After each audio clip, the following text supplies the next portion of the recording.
Okay, we're ready for chapter 24.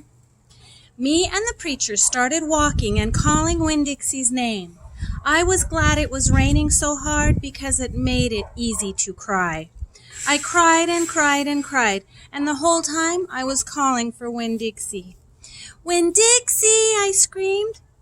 "Winn Dixie!" the preacher shouted, and then he whistled loud and long. But Winn Dixie didn't show up.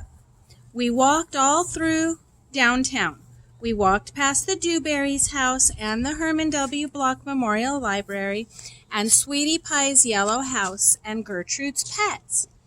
We walked out to the Friendly Corners trailer park and looked under our trailer.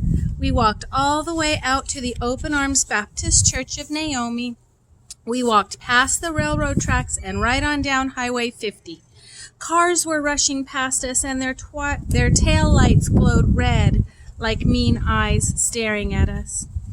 "Daddy," I said, "Daddy, what if he got run over?" "Opal," the preacher said, "we can't worry about what might have happened. All we can do is keep looking."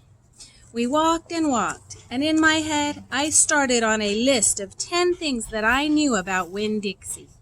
Things that I could write on big old posters and put up around the neighborhood. Things that would help people look for him. Number 1 was that he had a pathological fear of thunderstorms. Number 2 was he liked to smile using all his teeth. Number 3 was that he could run fast. Number 4 was that he snored. Number 5 was that he could catch mice without squishing them to death. Number 6 was that he liked to meet people. Number 7 was he liked to eat peanut butter. Number 8 was he couldn't stand to be left alone. Number 9 was he liked to sit on couches and sleep in beds. Number 10 was he didn't mind going to church. I kept on going over and over the list in my head. I memorized it the same way I had memorized the list of 10 things about my mama. I memorized it so if I didn't find him, I would have some part of him to hold on to. But at the same time, I thought of something I had never thought of before, and that was that a list of things couldn't even begin to show somebody the real Winn Dixie, just like a list of 10 things couldn't ever get me to know my mama. And thinking about that made me cry even more. Me and the preacher looked for a long time, and finally he said we had to quit.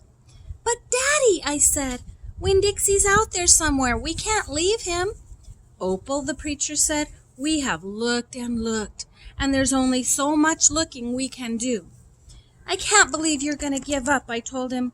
"India, Opal," the preacher said, rubbing his nose, "don't argue with me." I stood and stared at him. The rain had let up some. It was mostly a drizzle now. "It's time to head back," the preacher said. "No," I told him. "You go on ahead and go, but I'm going to keep on looking." "Opal," the preacher said in a real soft voice, "it's time to give up." "You always give up," I shouted. "You're always pulling your head inside your stupid old turtle shell. I bet you didn't even go out looking for my mama when she left. I bet you just let her run off too." "Baby," the preacher said, "I couldn't stop her. I tried. Don't you think I wanted her to stay too? Don't you think I miss her every day?" He spread his arms out wide and then dropped them to his sides. "I tried," he said. "I tried." Then he did something I couldn't believe. He started to cry. The preacher was crying. His shoulders were moving up and down, and he was making snuffly noises. "And don't believe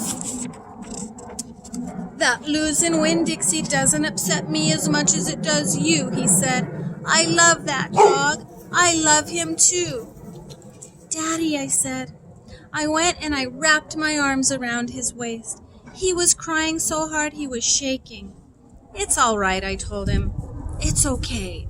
"Shh." I said it to him like he was a scared little kid. "Everything will be okay." We stood there hugging and rocking back and forth, and after a while the preacher stopped shaking, and I still held on to him. And I finally got the nerve to ask the question I wanted to ask. "Do you think she's ever going to come back?" I whispered. She's talking about her mom. "No," the preacher said. "No, I do not. I've hoped and prayed and dreamed about it for years, but I don't think she'll ever come back." "Gloria says that you can't hold on to anything, that you can only love what you've got while you've got it." "She's right," the preacher said. "Gloria Dump is right." "I'm not ready to let Winn Dixie go," I said. I had forgotten about him for a minute, what with thinking about my mama. "We'll keep looking," said the preacher. "The two of us will keep looking for him. But do you know what? I just realized something, India Opal. When I told you your mama took everything with her, I forgot one thing, one very important thing she left behind." "What?" I asked. "You," he said. "Thank God your mama left me you." And he hugged me tighter. "I'm glad I've got you too," I told him, and I meant it. I took hold of his hand, and we started walking back into town, calling and whistling for Winn Dixie the whole way. Okay, in the next chapter we find out if they found Winn Dixie.